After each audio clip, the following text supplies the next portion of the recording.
Salam dan bahagia. Perkenalkan, nama saya Rahma Utami, NIM 20208135, kelas manajemen 4A04. Di sini saya akan menjelaskan tentang pemasaran miopia menurut Tidore Lifit untuk memenuhi tugas manajemen strategi. Baik, yang pertama yaitu istilah marketing miopia adalah istilah pemasaran yang diambil dari judul makalah pemasaran yang ditulis oleh Tidore Lifit. Tulisan ini pertama kali diterbitkan pada tahun 1960 di Harvard Business Review dari sebuah jurnal yang beliau perbaiki kembali. Istilah miopia memiliki kata yang pendek, mencari pendekatan terlihat dan lebih mendalam terhadap konsep pemasaran semata yang berfokus pada kebutuhan perusahaan dalam jangka pendek, tapi melupakan prediksi perubahan market share di masa yang akan datang atau bukannya perusahaan menentukan kebutuhan dan keinginan pelanggan, malah sibuk dengan strategi keuntungan perusahaan. Perusahaan egois seperti ini gagal untuk melihat dan menyesuaikan diri dengan perubahan yang cepat di pasar dan berakibat goyah, jatuh, dan menghilang. Beberapa pengamat pemasaran berpendapat bahwa publikasi makalah dari Lifit ini sebagai awal gerakan pemasaran modern.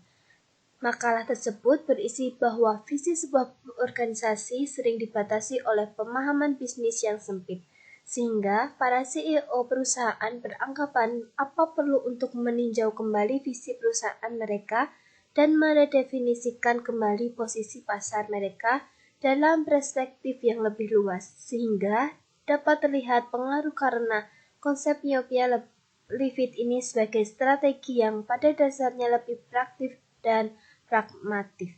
Sekali lagi, marketing miopia merupakan strategi iklan yang tidak berfokus pada kebutuhan dan keinginan konsumen semata, tapi yang disesuaikan dengan keinginan menjual barang atau jasa tertentu di pasar ekonomi.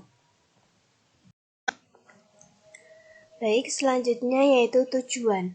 Sebuah industri adalah proses memuaskan pelanggan, bukan proses produksi barang. Bisnis akan lebih baik diposisikan untuk pertumbuhan jika mereka berkonsentrasi pada memenuhi kebutuhan pelanggan dan bukan pada tema produksi dan teknik untuk menjual produk mereka. Contoh perusahaannya adalah Railroad and Hollywood. Mereka membiarkan orang lain mengambil pelanggan dari mereka karena mereka menganggap diri mereka berada dalam bisnis kereta api daripada dalam bisnis transportasi. Alasan mereka mendefinisikan industri mereka salah karena mereka berorientasi pada kereta api daripada berorientasi pada transportasi. Mereka berorientasi pada produk, bukan berorientasi pada Hollywood. Nyaris tidak lolos dari godaan total oleh televisi, sebenarnya semua perusahaan film yang mapan mengalami reorganisasi drastis. Beberapa menghilang begitu saja, mereka semua mendapat masalah bukan karena terobosan TV, tetapi karena miopia mereka sendiri. Seperti halnya perkereta apian, Hollywood salah mendefinisikan bisnisnya. Ia mengitu dalam bisnis film padahal sebenarnya dalam bisnis hiburan. Saat ini, TV adalah bisnis yang lebih besar daripada bisnis film lama yang didefinisikan secara sempit. Baik, selanjutnya yaitu mitos populasi. Keyakinan bahwa keuntungan dijamin oleh populasi yang berkembang dan lebih makmur sangat disukai oleh setiap industri. Ini menghilangkan kekhawatiran yang dirasakan semua orang tentang masa depan.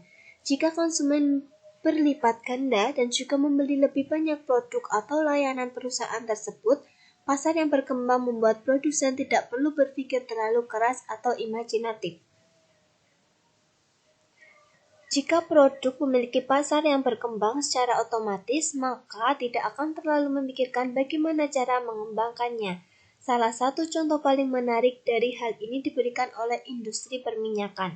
Mungkin industri pertumbuhan tertua yang memiliki rekor yang patut ditiru, meskipun ada beberapa kekhawatiran saat ini tentang tingkat pertumbuhannya. Industri itu sendiri cenderung optimis. Ini tidak hanya berhenti menjadi industri yang berkembang, tetapi sebenarnya bisa menjadi industri yang menurun relatif terhadap bisnis lain. Meskipun ada ketidaksadaran yang meluas tentang hal itu, dalam waktu 25 tahun industri minyak mungkin menemukan dirinya dalam posisi yang hampir sama dengan kejayaan retrospektif bahwa jalan kereta api sekarang berada. Terlepas dari pekerjaan perintisnya, dalam mengembangkan dan menerapkan metode lain sekarang, dalam evaluasi investasi, dalam hubungan karyawan, dalam bekerja negara terbelakang, bisnis perminyakan adalah contoh menyedihkan tentang bagaimana rasa puas diri dan sikap salah kepala dapat dengan keras kepala mengubah peluang.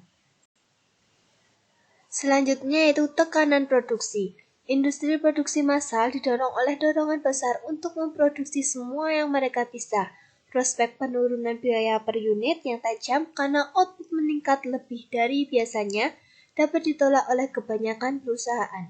Kemungkinan keuntungan terlihat spektakuler. Industri produksi massal didorong oleh dorongan besar untuk memproduksi semua yang mereka bisa. Prospek penurunan biaya per unit yang tajam karena output meningkat lebih dari yang biasanya dapat ditolak oleh kebanyakan perusahaan. Kemungkinan keuntungan terlihat spektakuler.